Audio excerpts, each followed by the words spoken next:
An emotional Prime Minister attempted a circuit breaker today following criticism of his response to shocking claims about the treatment of women in federal politics.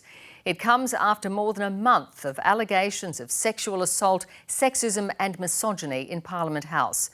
But his attempt to speak directly to the women of Australia was undermined by a heated exchange with one journalist. Political editor Andrew Probyn explains.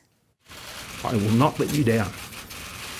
He meant it to be a reset. I acknowledge that many Australians, especially women, believe that I haven't heard them. A mea culpa after a tawdry month. Women who have put up with this rubbish and this crap for their entire lives. And a moment of self-explanation. Criticise me, if you like, for speaking about my daughters, but they are the centre of my life. My wife is the centre of my life. My mother, my widowed mother, is the centre of my life.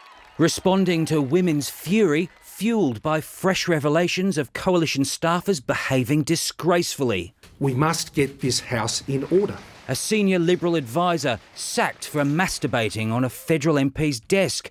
The government now on the hunt for any accomplices. I have had an absolute gutful, and my conscience will no longer allow me to remain quiet. The Prime Minister effectively put on notice to make Parliament a safer, more attractive place for women, indicating he might even mandate a quota to boost the ranks of women in his party. We've tried it the other way.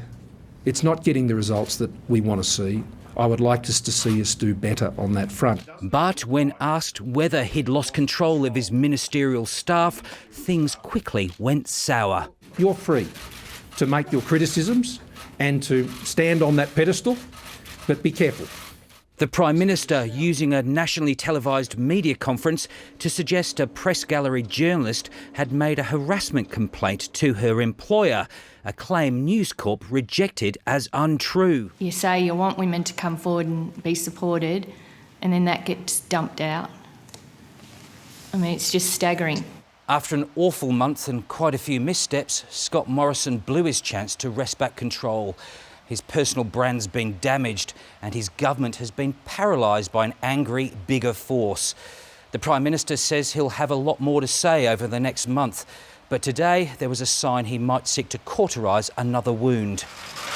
Saying advice from the Solicitor General on Christian Porter is sitting on his desk while he considers how that sits with the ministerial standards. Mr Porter strenuously denies an historical rape allegation, but Liberals are wondering whether the Attorney-General may be parked until his high-stakes defamation fight with the ABC is resolved. Andrew Probyn, ABC News, Canberra. And political reporter Andrew Probyn joins us now from Canberra. Andrew, how much has the Prime Minister's own conduct and rhetoric made things worse for the government? Juanita, undoubtedly they've contributed. In fact, the Prime Minister today conceded that some of his language had upset people. Indeed, last week when he suggested that protesters at the front of this building should be grateful they weren't living in countries that where you're shot for protesting, well, he was utterly tone deaf. And too often in the last few weeks, he's looked like he is more interested in politically managing the issue rather than the issue at heart. Today was his attempt at showing Australian women that he was listening. He talked of women who'd been belittled, diminished and objectified, but he undid all of that good work by reporting incorrectly, it turns out, that a News Corp female journalist had made a harassment claim to her employer. News Corp utterly denies that. This was quite a stunning own goal. So how does the Prime Minister fix this?